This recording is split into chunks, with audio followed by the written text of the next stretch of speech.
Welcome everyone to The Rift. I am your co-host, Jeremy Golder, aka Darce, and Kyle is not with us this week. He is taking the week off. He will be back next week, but until then, you've got me, the face and the beauty of this show.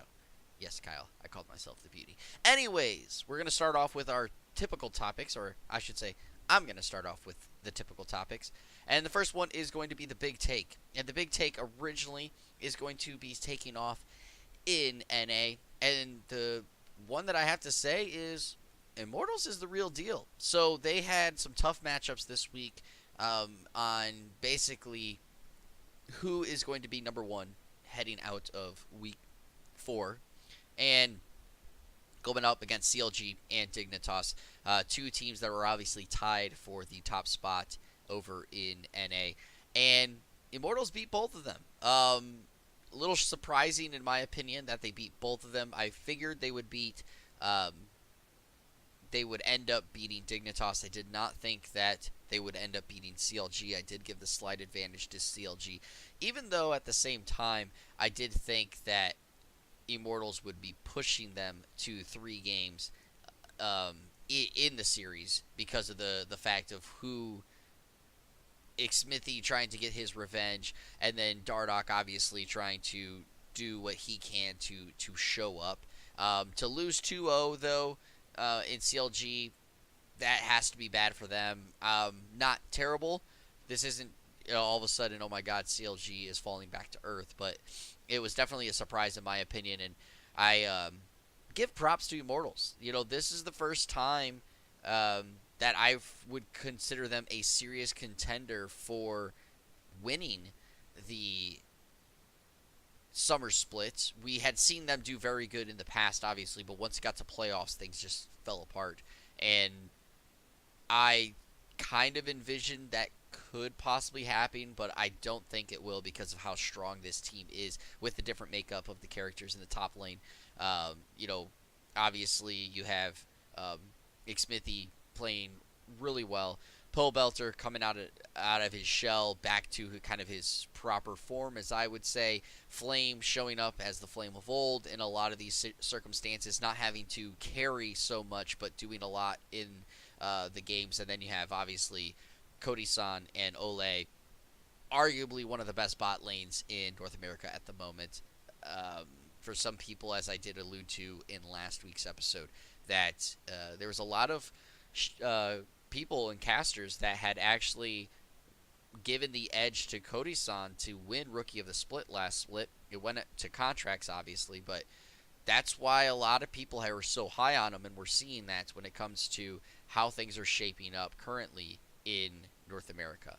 When it comes to in EU, the thing that I want to talk about, and it's going to segue into one of the topics on this episode, is Aatrox is not a bad pick. So, Aatrox picked for the first time in God knows how long, and a lot of people were shocked by it. A lot of people were intrigued by it. Me, myself, I'm very intrigued by it because I am a big fan of Aatrox, even though I feel he has fallen out of the meta for quite a while now, and more than likely is going to need a rework to become a figure point or a pick of importance in LCS right now. But Kikis picked him up over for Mysterious Monkeys in their series against Fnatic, and for the most part did not do too bad. There was a lot of pressure that he brought to the game playing that Aatrox, being able to split push and grab turrets, causing Fnatic fits for a while.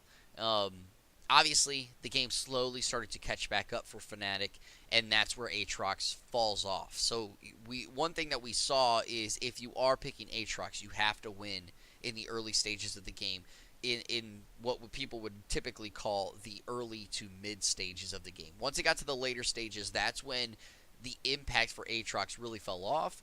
It became very important that he had his Blood Boil on effect all the time to, if he did die in the team fight, to come back alive.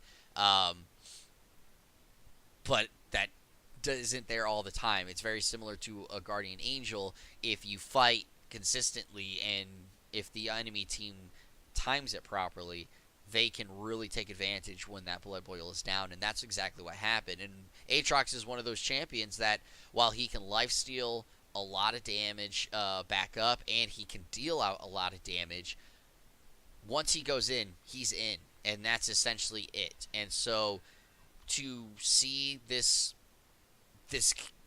play come out, and you look at the ending score of 2-4-2, if I remember correctly. Yes, 2-4-2.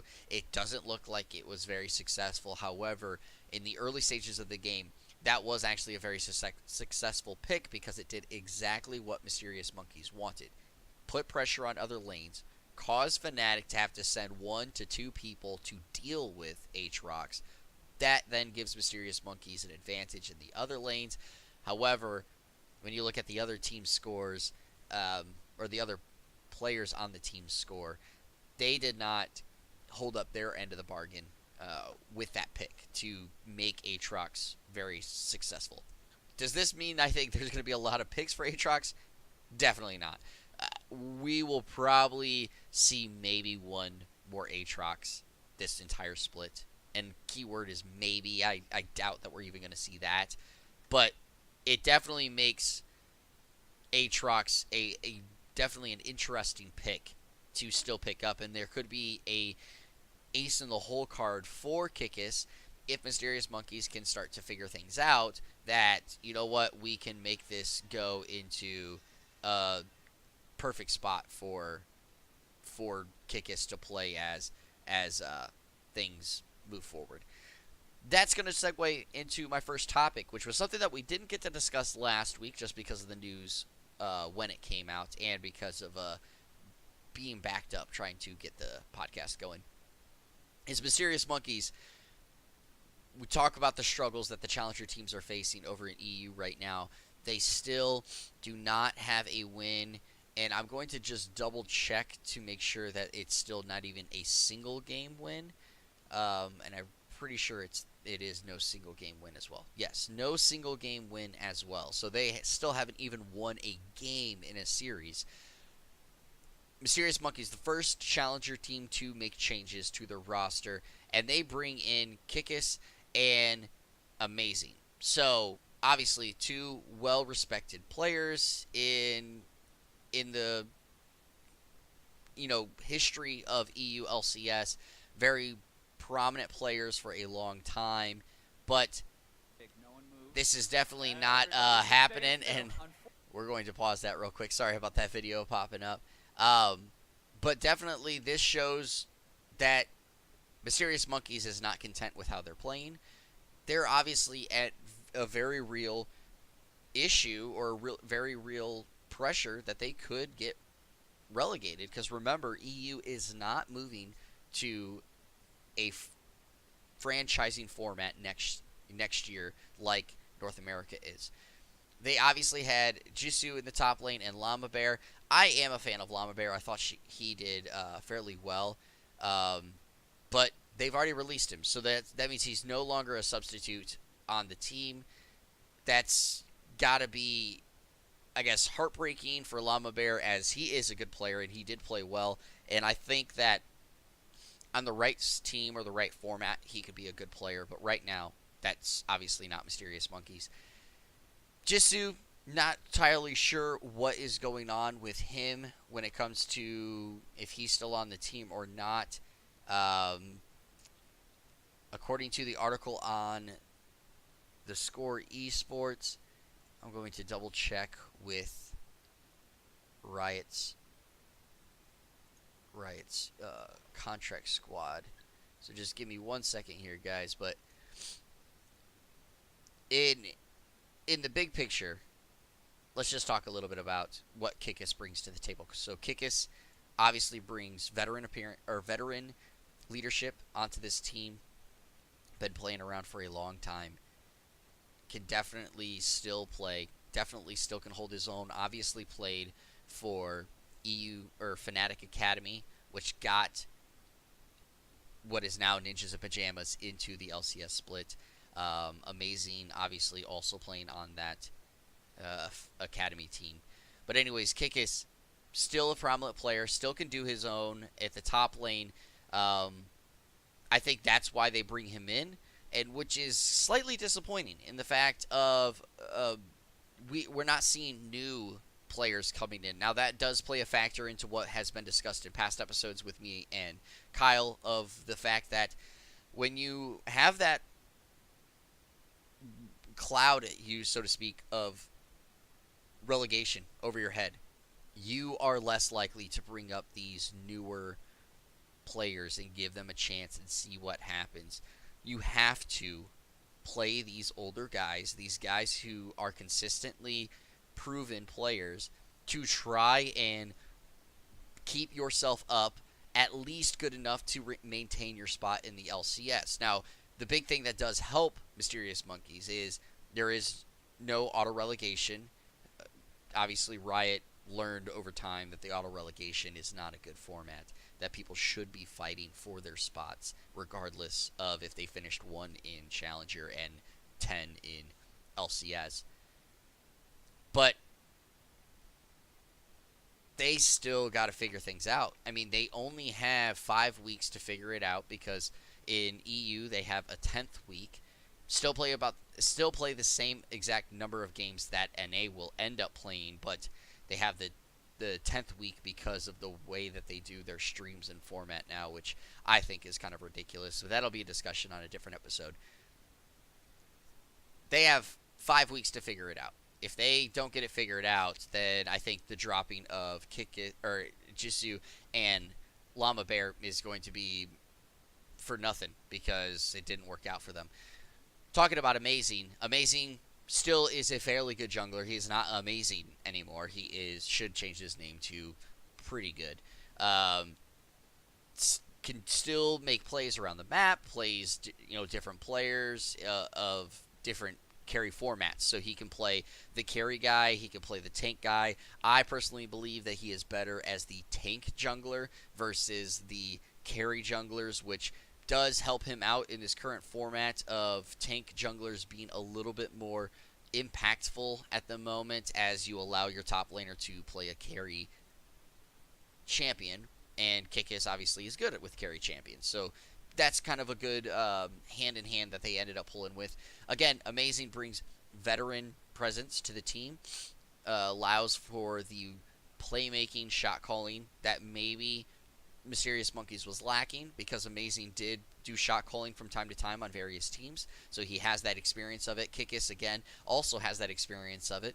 Now, does that have a lot of impact when both your shot callers possibly are on the top side of the map? Because most people assume when it comes to the jungle role, you would equate that with the top side.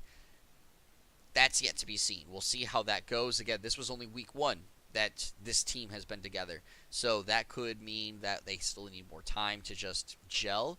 Or, it could be early indications that things are going to go awry for this team, and we won't see Mysterious Monkeys come to the fruition.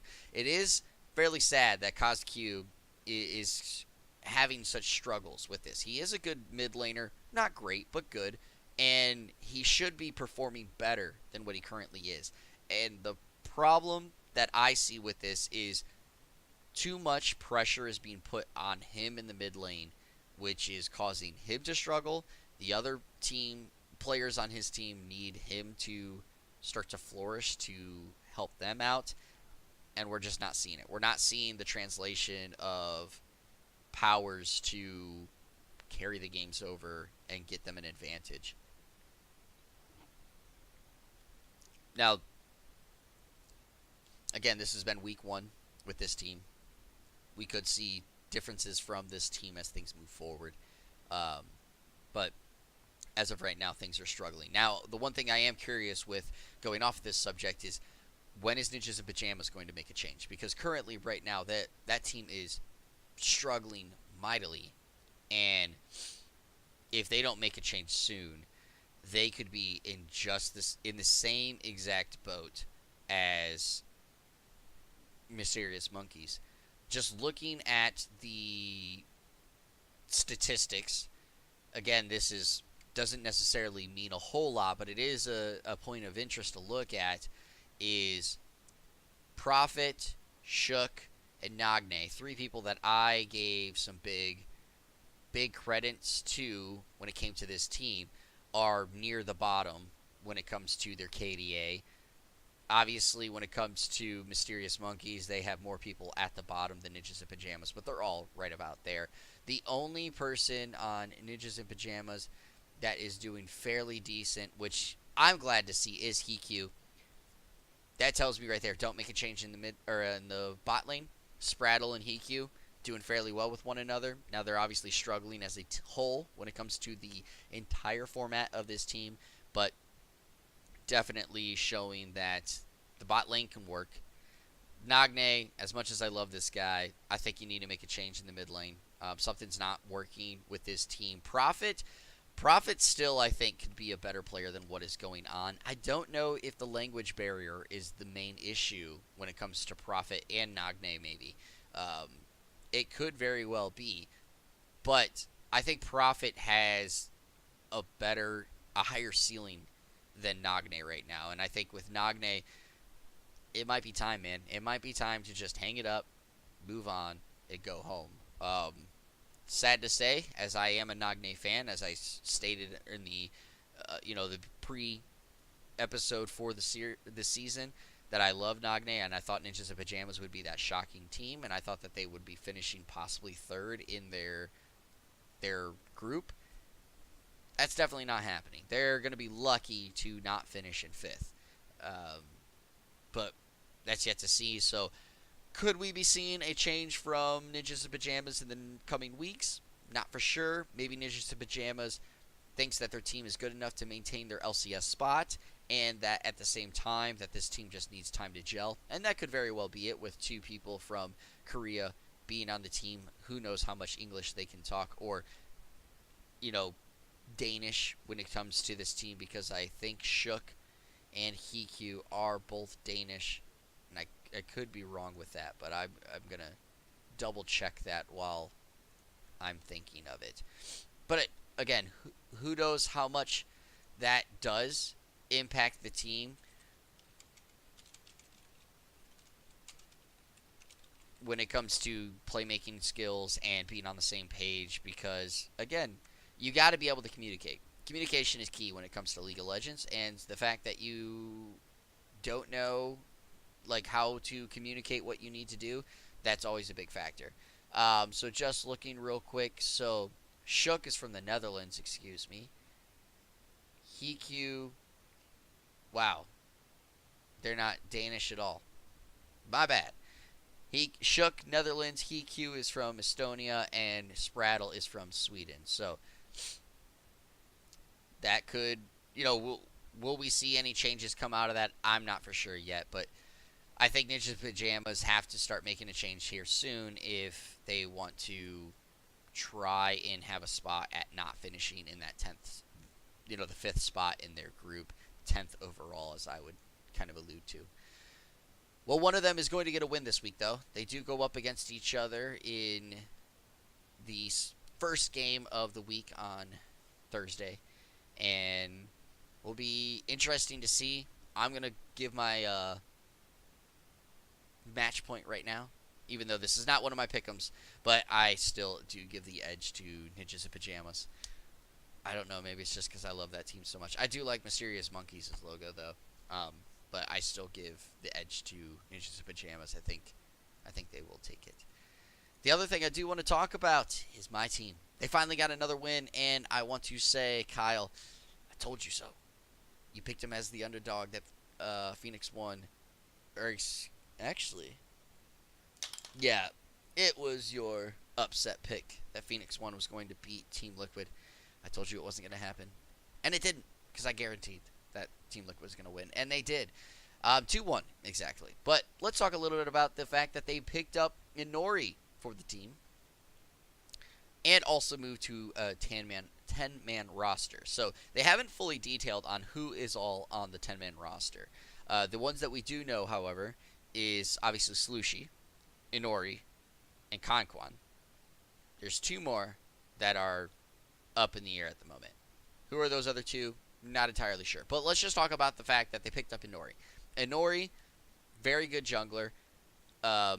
very carry style jungler though. So this is a guy that's definitely going to be put in to take over the game and get the kills. And we all know what his Rengar is known for. That could easily be a pick that comes out a lot with when Inori does get put into play. Now he did play in one game during the series with Cloud9. Did that go very well? I think that's up to discussion because technically when it comes to the way Team Liquid playing against Cloud9, I don't think anybody really gave them a chance of winning. And also it was Inori's first game with Team Liquid. I mean, he went 1-1-1, played Rek'Sai. Not your typical carry jungler that you would anticipate Inori to play, but he obviously does have that ability to play other junglers as well. He's not a one-trick pony, even though he is better at carries versus tanks. But the team did not do terrible overall. They did way better in the Cloud9 series than I would have given them credit for. So that's at least promising. We'll see how things shake out when it comes to the way that this team moves forward. But I think that this does show this team is better as the weeks go on. We're seeing them get better and better each week. We're also seeing more roster changes in between. So that could definitely not, I guess, spark the debate of, is Golden Glue the problem? Is like, are they blaming Golden Glue? Because we're seeing Golden Glue still play. Obviously last weekend he did not play at all. It was Slushy. But that doesn't necessarily mean that they've officially benched Golden Glue. I think it goes to what has been shown so far in most of these situations is the fact that they are going with whoever has the better matchup and the better champion pool against their opponent. And in this week, Slushy obviously has a better champion pool than when it comes to Golden Glue at the moment. Golden Glue is solid on certain players. Slushy is fairly solid on a little bit more players, or champions, but other champions. And that is going to be probably the thing that we see. We could see Golden Glue start next week in their matchups. We could see Slushy again. If we see Slushy again, then I would say it looks like Team Liquid has finally either moved on from Golden Glue, or they're really going to be working on with Golden Glue behind the scenes, because obviously the fact that they brought Golden Glue back spells they're looking at Golden Glue still for the long term. Is that the right decision? I'm not for sure. I don't get paid the big bucks to make that call. That's what the owner of Team Liquid, Steve, and the management and the coaching staff all get paid to do.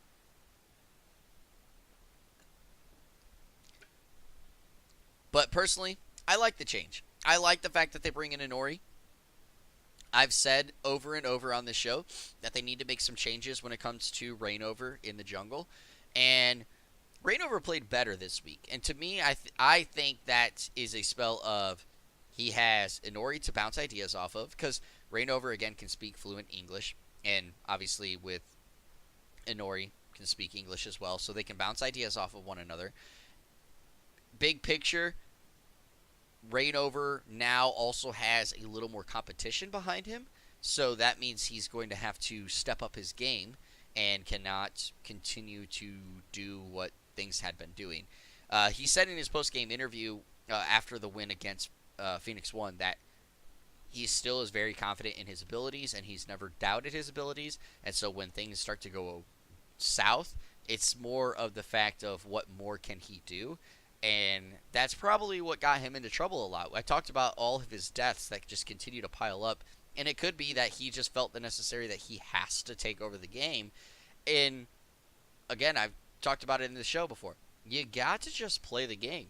Reignover can't put too much pressure on his shoulders, because once he does, that's when you mess up. You have to just play the game and play it the way that you would normally play it, and that's when you will perform your best. Trying to force yourself to be something that you can't, or trying to put too much pressure on yourself, is where you will make your mistakes, which is what gets you killed. And we saw that in several games with Reignover, being in the enemy jungle, getting caught out, dying, or being greedy, staying too long, then getting caught out and dying.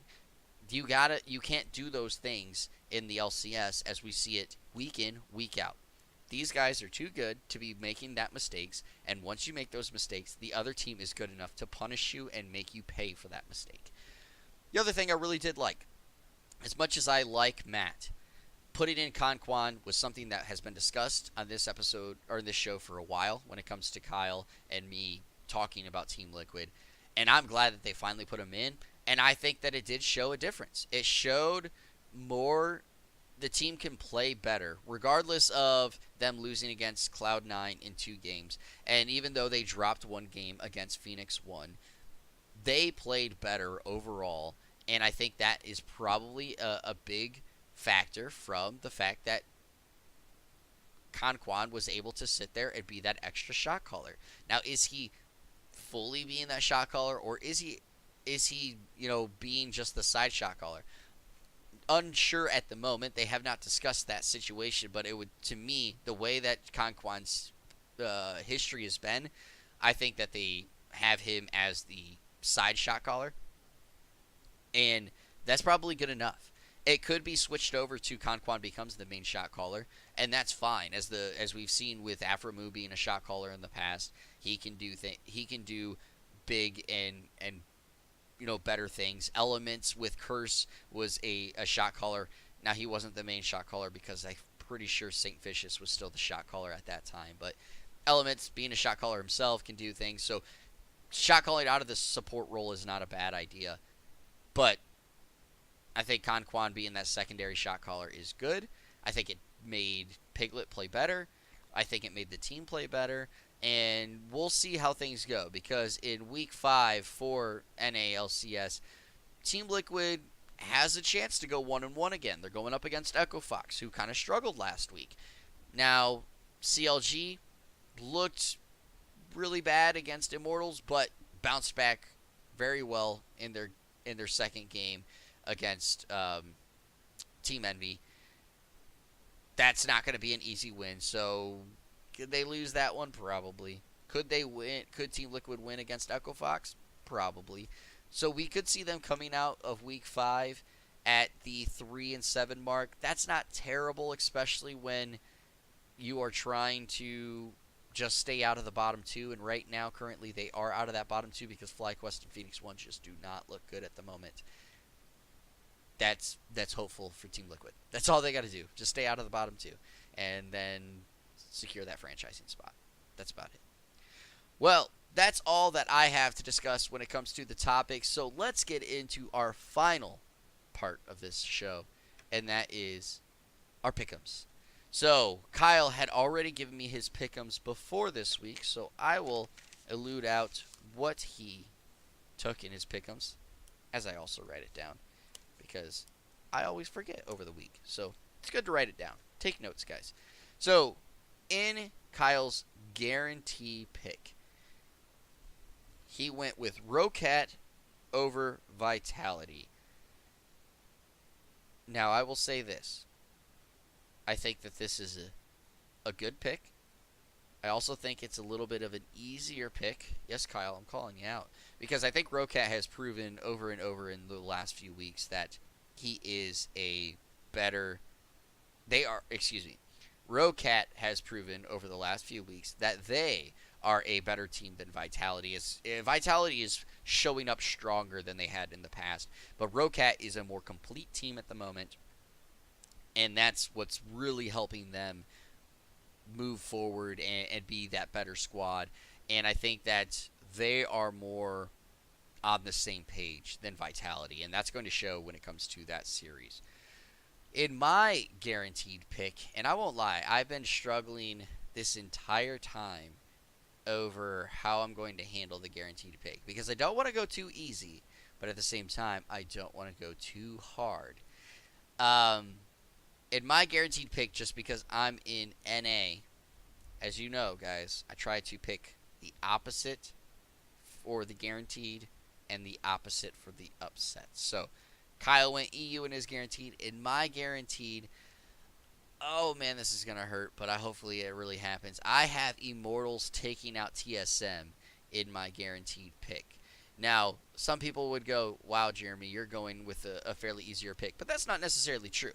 While TSM is still not at the top of the leaderboard, they have quietly built up a winning streak in North America. And they could very well be on their upswing to take back, the number one spot, which is what everyone had been basically expecting heading into this split, and they just started off a little slow. Immortals is overperforming. People thought they would do better than they did last split, but not at the top of the leaderboard better. And I think that right now, though, Immortals is still a more complete team than TSM. I do think TSM is going to overtake them in the later parts of the splits, but as of right now, I got Immortals taking over TSM. And though Kyle didn't give me the number of games he thinks it's going to go in Immortals, obviously I'm going to go 3-1. Or in 3 games, 2-1. Immortals taking the win. In Kyle's upset, and he actually has a fairly good upset, I'm not going to lie. He's got Cloud9 taking out CLG. I find that a very interesting pick, only because the way that CLG kind of came out and destroyed Team Envy, I still think that they are a fairly good team.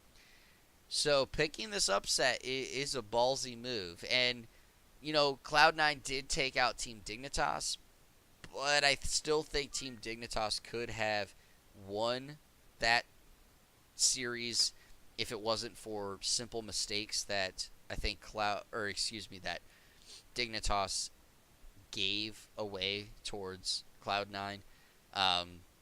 But Cloud9 hopefully turns things around. I still have them as one of the best teams in North America, as obviously I had them finishing out number 2 and representing North America in Worlds. They got to show up. And CLG right now is showing up, so we'll see how that ends up shaking out for them. Now, over in EU, and this has been very difficult for an upset, because almost all of these teams are right there in the way that they play, in the way that their rankings are. And obviously, I'm not going to go, with Ninjas in Pajamas over Mysterious Monkeys, because I just don't trust that. The one I will go as an upset, and this does technically equate as an upset. So, if you look at rankings and wins-loss, this is technically an upset. I have H2K taking out Misfits. I think H2K is a better team. I do think Misfits is way better than I gave them credit for in the early, week 2 especially, when I said that they were bad and that Ninjas in Pajamas were going to beat them. Didn't happen, obviously. But I think H2K is still a better team. I still think that H2K could arguably be the second best EU team right now. Unicorns of Love, number 1. Fnatic possibly 2. H2K, I think, could also be 2. G2 right now is struggling, so I'm not going to put them in the top 2 categories. I could see an argument for 3. I don't know who you would drop below G2, but I could see that argument. But for me, I think H2K is still one of the best teams in EU, and I think that they will take out Misfits. It'll be a 2-1 series, and I know some people are going to say, Jeremy, you always say a 2-1 series, and that's just because in EU, things are so close. It's hard to pick. It's really hard to pick. Just to also give you guys an update from last week, we did both go 1-1 in our pick'ems. I had Team Liquid beating Phoenix 1. Of course, got to go with my team. But I did have G2 taking out Unicorns of Love. Didn't happen. And then for Kyle, he had Splice taking out Rocat. And that game, especially after I think it was game 1, I was like, uh-oh, Kyle may have gotten his guarantee wrong, even though I want Splice to win. Splice ended up winning the next 2 games pretty handedly, so he got that guaranteed pick. But his upset pick, can't go against my team, man. You just can't go against my team. So, at the end of that, Kyle and my standings are currently sitting at 4-4. God, we got to get better at these pick'ems. Hopefully, I get a 2-0 week this week, and Kyle gets an 0-2 week, so I can take a 2-game advantage over him. I also want to give a shout-out real quick to my buddy Movie Man. And the only reason I want to give a shout out is because I did tell him that I was going to after my fantasy team beat him in fantasy this week. And of course, it happened. So, as I told you I would do, I told you so. And here's a little shout out, buddy. Enjoy the rest of this podcast. Anyways, guys, that is all that we have on this episode. I know it is pretty much a short episode, but that's just because there's just not a lot to talk about when you're by yourself, so I can't bounce ideas off of everything. I do enjoy doing the episodes every week, but it will be better when Kyle is back next week, so that way you guys should tune in. But as always, you guys can get involved in this show by following us on YouTube, which is what you may be watching right now. If you follow us on YouTube, leave a comment below telling us some things that you liked about the show, you didn't like about the show, or any questions that you want us to ask, or ask us so that we can address as a topic possibly, or just bringing it up at the end of the show as a final comment. Also, if you don't want to watch the video because you just don't like sexy faces, you could also still listen to the audio version over on SoundCloud. There you can follow, like, also, again, leave comments there, and we will try to address them on the show. You could also follow us on Twitter. You can follow me on Twitter at jculver28. That is JCULV as in Victor, ER28. You can also find Kyle on Twitter, and I hope I don't butcher this, but Kyle's Twitter is at TFLKAIRU, because he changed it recently.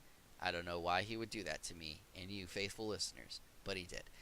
Again, that is TFLKAIRU. Let me do that one more time. TFLKAIRU.